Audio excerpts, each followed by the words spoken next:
Hi, my name is Mackenzie, and I chose to do my speech on suicide prevention. Suicide is the second leading cause of death in young people ages 15 to 24, and over 41,000 people in the United States commit suicide every year. Suicide is often associated with depression, and suicide is a response of depression getting worse. So when things happen, such as a history of abuse and problems in the household, uh, all contribute to a person contemplating suicide.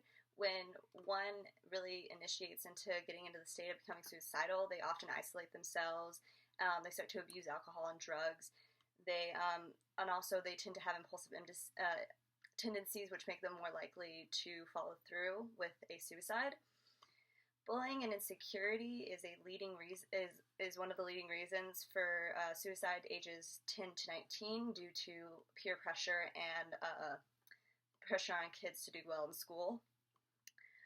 From 1950 to 1990, suicide rates increased by 300%, and this is mostly because suicide back then was considered taboo and was often swept on the rug or kept behind closed doors because it was considered, not as honorary, because in World War II and times before that, when a person would fly a suicide jet, it was considered honorable, but when someone did it for other reasons, it was considered not honorable, and that caused a lot of issues and a lot of closed statistics on it. However, during the 1990s, it became more public, and as a result of that, suicide rates decreased by 4%. And however, it's still remains a serious issue today. It's the second leading cause of death in teens. Symptoms or warning signs of suicide often include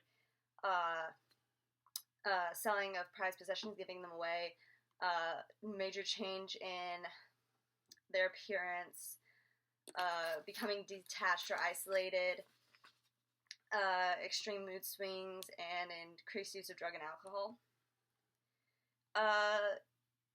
Warning signs are often indicators to other people that they are considering suicide and that they're suicidal. And opposed to popular excuse that the media or families use, it is a myth that people do not show the warning signs. In every case of suicide, there is always warning signs. Another common fact is that people who are suicidal never reach out for help to other people or never talk to anyone, when in fact, people who are suicidal always reach out for help. They always try to talk to somebody or try to communicate how they feel or how they're feeling, and a lot of the times it's not understood or perceived correctly, or they're ignored or they're not taken seriously, which can cause a lot more issues, is like feeling hopelessness, and which is another symptom. When you're when people are faced with suicidal thoughts, for prevention, they're always recommended to address the problems they have and see if they can help themselves be more constructive. But if someone's really far gone into feeling so hopeless they can't reach out to anybody, they are asked to call a suicide hotline, which is available 24 hours, which you can find online. They have one for every state, every country. They're open all day, all night, and they offer help facts, show where the doctors are, what you can do, and all that stuff, which is one of the best tools they have nowadays for suicide prevention. Another one is listening to a friend who shows sign. That's something someone else can do, not the person who has suicidal tendencies, but a friend of theirs. If they see them in them, then try sitting down, talk to him. It's a touchy subject, and it doesn't often want to be talked about, but it needs to, because you rather have your friend than have them commit suicide.